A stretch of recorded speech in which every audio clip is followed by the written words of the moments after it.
The owner are awake already. Ayan po mga kaibigan.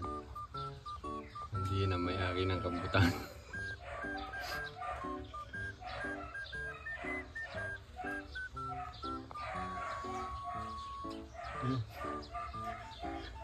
Ang may-ari ng rambutan. Nagpunta sa limot.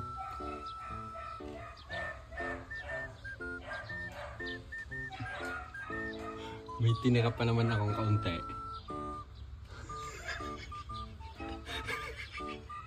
Good thing there is still some left for the owner. Yeah.